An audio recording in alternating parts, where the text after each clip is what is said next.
Deus nos ama muito e o seu maior interesse é nos tirar de uma vez por todas deste mundo cheio do pecado.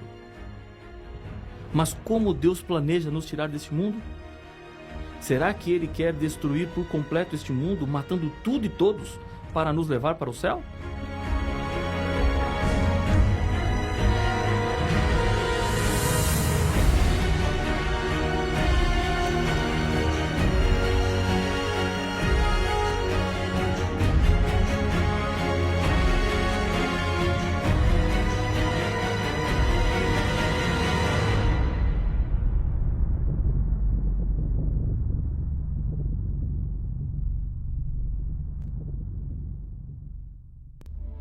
A Bíblia nos deixa bem claro que o final do pecado e do mal acontecerá quando Jesus voltar a este mundo. Em mais de 2.500 textos, essa verdade é repetida. Na oração do Pai Nosso, ensinada por Jesus, essa realidade é apresentada quando dito: venha o teu reino. No Credo Apostólico do segundo século depois de Cristo, também encontramos a mesma referência, quando falando de Jesus, diz que ele está assentado à direita de Deus Pai Todo-Poderoso, de onde há de vir a julgar vivos e os mortos. Jesus deixou estabelecida e firmada a sua promessa em seus momentos finais de vida aqui na terra. No Evangelho de João, no capítulo 14, nos 3 primeiros versos encontramos: não se turbe o vosso coração. Credes em Deus? Crede também em mim. Na casa de meu Pai há muitas moradas. Se assim não fora, eu vô-lo teria dito, pois vou preparar-vos lugar. E quando eu for e vos preparar lugar, voltarei e vos receberei para mim mesmo, para que onde eu estou, estejais vós também. No livro do Apocalipse, no primeiro capítulo, fala do momento da volta de Jesus.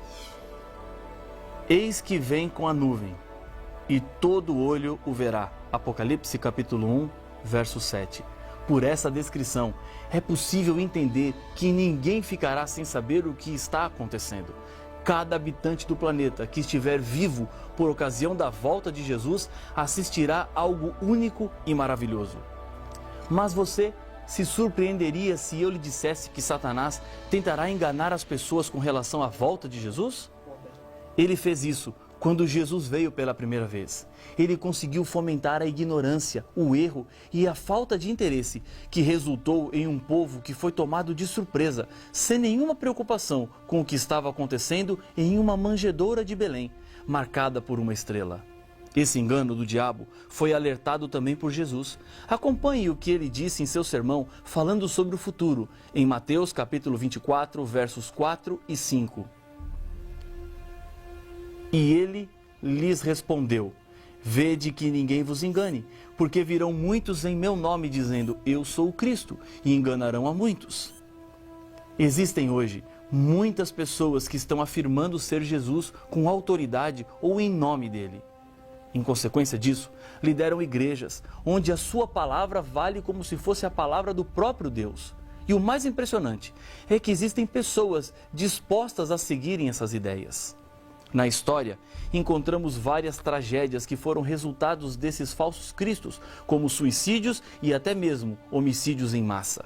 E o engano não seria com pequenos sinais, mas deixariam as pessoas perplexas e até certo ponto surpresas. O livro do Apocalipse diz: porque eles são espíritos de demônios, operadores de sinais, e se dirigem aos reis do mundo inteiro, com o fim de ajuntá-los para a peleja do grande dia do Deus Todo-Poderoso.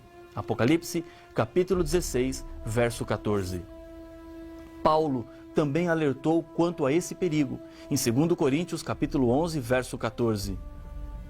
E não é de admirar, porque o próprio Satanás se transforma em anjo de luz.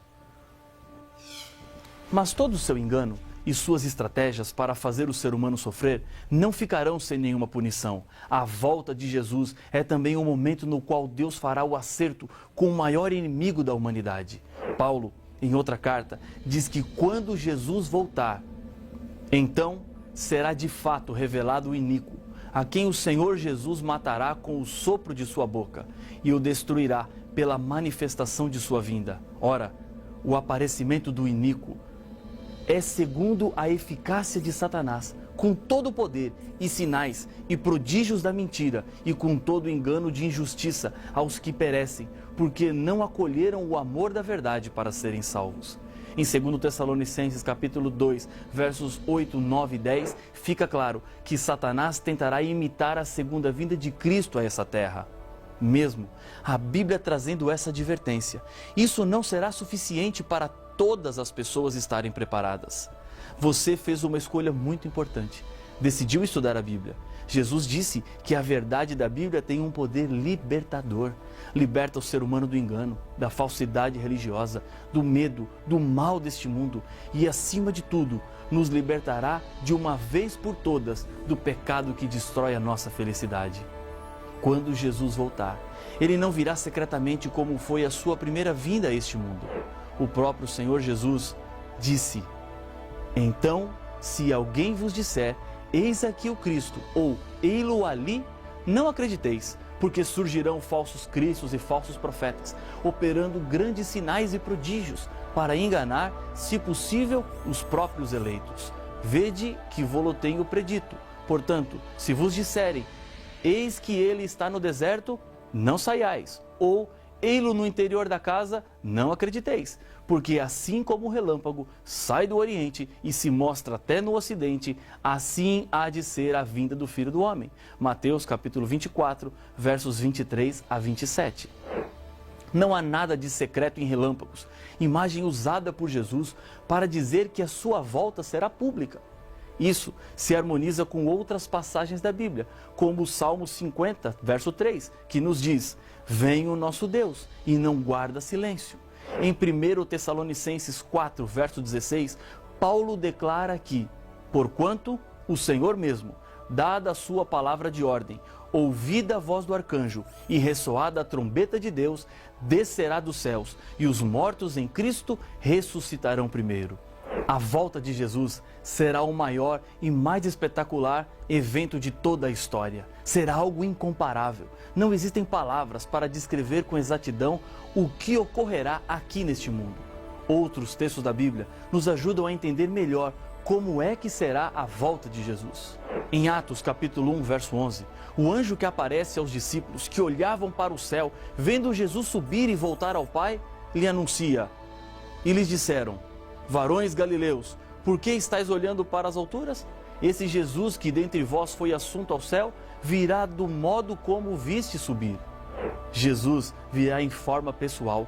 Não será como uma força ou simplesmente levando salvos diretamente para o céu sem que os outros saibam o que é que está acontecendo. Aquilo que chamamos de arrebatamento secreto. Tomé, um dos discípulos de Jesus, teve uma experiência para comprovar a sua fé e nos dá mais um indício de como será a volta de Jesus. Jesus já havia ressuscitado e Tomé ainda não tinha visto. Mesmo diante dos testemunhos dos discípulos, Tomé não aceitou prontamente. A Bíblia apresenta que disseram-lhe então os outros discípulos: vimos o Senhor. Mas ele respondeu: se eu não vir nas suas mãos o sinal dos cravos, e ali não puser o dedo, e não puser a mão no seu lado, de modo algum acreditarei. João, capítulo 20, verso 25. Uma semana depois, Tomé encontra-se com Jesus, que lhe convida: põe aqui o dedo e vê as minhas mãos. Chega também a mão e põe-na no meu lado. Não sejas incrédulo, mas crente. João capítulo 20, verso 27. Jesus virá corporalmente. Quando ele ressuscitou, estava em seu corpo e é desse mesmo jeito que ele voltará para buscar os seres humanos fiéis que desejaram e escolheram viver a eternidade ao seu lado. O livro do Apocalipse diz que: eis que vem com as nuvens e todo olho o verá. Apocalipse 1:7. Jesus virá de forma visível e todos verão. Não haverá pessoa que não perceberá que Jesus está voltando. Essa promessa vale também para aqueles que nunca enxergaram nada e em sua vida, pela primeira vez, verão a volta do Senhor Jesus. Em sua primeira vinda à terra, Jesus veio sozinho do céu, no ventre de uma mulher. Mas isso não é o que acontecerá na segunda vez, porque Jesus nos diz: e ele enviará os seus anjos, com grande clangor de trombeta. os quais reunirão os seus escolhidos dos quatro ventos, de uma a outra extremidade dos céus. Mateus capítulo 24, verso 31. A segunda vinda de Jesus é o ponto alto do plano da salvação que Deus traçou para resgatar os seres humanos das garras do mal. Da mesma forma que, quando compro alguma coisa e pago e peço para que aguardem para que depois eu venha buscar, Jesus nos comprou com seu sangue. Ele quer que sejamos guardados entre os seus salvos enquanto Ele está preparando moradas no céu e finalmente Ele voltará para nos buscar, porque a salvação já está paga. Os anjos de Deus recolherão todos os fiéis dos quatro cantos do mundo e neste dia também será o momento do acerto de contas com Deus. No Apocalipse capítulo 22, verso 12, João nos diz que com a volta de Jesus, ele dirá: "E eis que venho sem demora, e comigo está o galardão, que tenho para retribuir a cada um segundo as suas obras." Naquele dia não haverá desculpas. A tendência de esquecer as nossas responsabilidades é percebida em muitos aspectos das nossas vidas. Grandes esforços são feitos em muitos tribunais para tentar inocentar um criminoso culpado. Algumas das desculpas dizem que ele não pode ser responsabilizado pelo que fez, pois quando era criança foi abusado e por isso tem esse comportamento agressivo. Quando dois carros batem, na maioria das vezes gera-se um impasse em quem é o culpado. Um sempre quer colocar a culpa no outro. Não está distante de nós o dia em que cada um dará contas de si mesmo a Deus. Diante de Deus, não podemos justificar as nossas culpas e nem querer colocar a culpa em alguém. Você precisa abandonar o que hoje está lhe afastando de Deus. Ele te chama para uma nova vida aqui na terra e assim, Ele quer lhe preparar para o dia do grande encontro. Será um momento de muita alegria, um dia maravilhoso para os salvos. Isaías, falando sobre esse dia, nos diz que tragará a morte para sempre. E assim enxugará o Senhor Deus as lágrimas de todos os rostos e tirará de toda a terra o opróbrio do seu povo, porque o Senhor falou. Isaías capítulo 25, verso 8. Momento do reencontro com pessoas queridas, mães com seus filhos, filhos com seus pais, pessoas que foram separadas de nós por causa de tragédias, abraços carregados de saudades, mas ao mesmo tempo comemorando um tempo de paz e alegria que nunca mais terá fim. Eu quero encontrar algumas pessoas que deixaram marcas positivas em minha vida, mas que por causa da morte já não estão mais aqui. Será o fim de todo o mal. Para aqueles que não se entregaram, a volta de Jesus, ao invés de ser um momento de alegria e comemoração, será um tempo de choro, angústia e medo.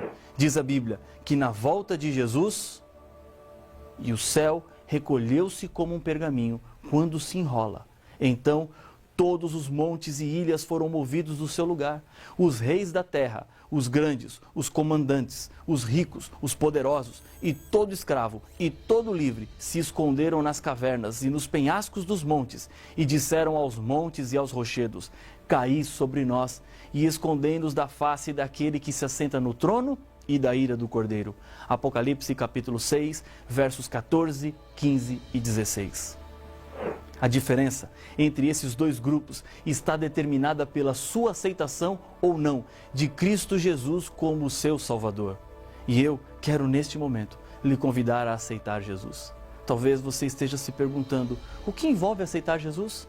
São duas coisas que a partir de agora farão parte da sua vida. Primeiro, aceitar Jesus significa reorganizar sua vida de acordo com a Bíblia Sagrada.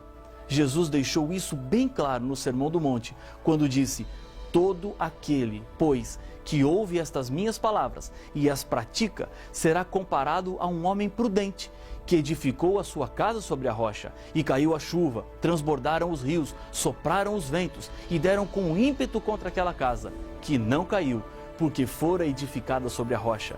E todo aquele que ouve estas minhas palavras e não as pratica, será comparado a um homem insensato, que edificou a sua casa sobre areia.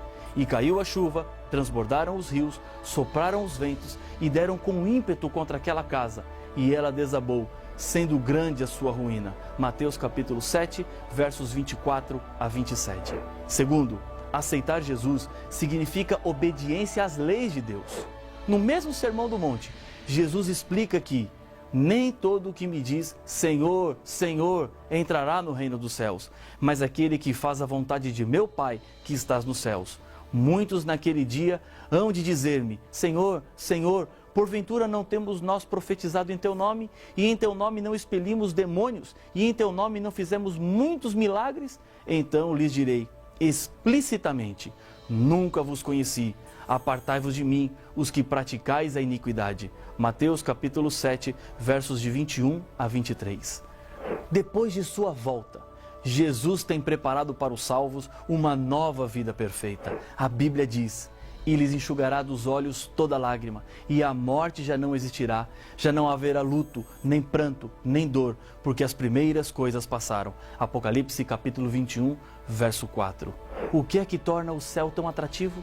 Será que posso afirmar que são as ruas de ouro ou as portas de pérolas? Não, nada disso.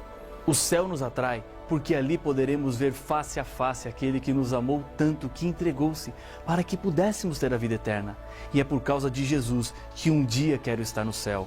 E Jesus quer muito ter você com Ele no céu. Deus, nesse momento, está apelando ao seu coração. Chega de lutar sozinho. Deus quer lutar ao seu lado. Ele te ama. Importa-se com a sua vida. Ele vai voltar. E hoje, o que você tem que fazer é dizer, Senhor, eu quero me preparar para viver a eternidade ao seu lado. Se essa é a sua decisão, ore comigo. Senhor, a Tua palavra, a inspiração que nos deixaste, nos mostra que há uma saída para todo o problema do mal deste mundo, a Tua volta. Neste momento, comigo ora este Teu filho, esta Tua filha, que decide agora preparar-se para o dia do grande encontro. Por isso, eu coloco estas vidas nas Tuas mãos, no nome de Jesus. Amém. Satanás está furioso porque a Bíblia Sagrada mostra quem realmente ele é. Nenhum problema é tão grande que Deus não tem uma solução, até mesmo para a morte. A ressurreição dos mortos não é nenhuma surpresa dentro da Bíblia. Mas como Jesus irá ressuscitar pessoas que morreram cremadas ou que se perderam nas profundidades dos mares? Jesus ressuscitará a todos ou só as pessoas que o escolheram como seu salvador pessoal? Para saber as respostas, não perca o próximo episódio de Apocalipse, o fim revelado.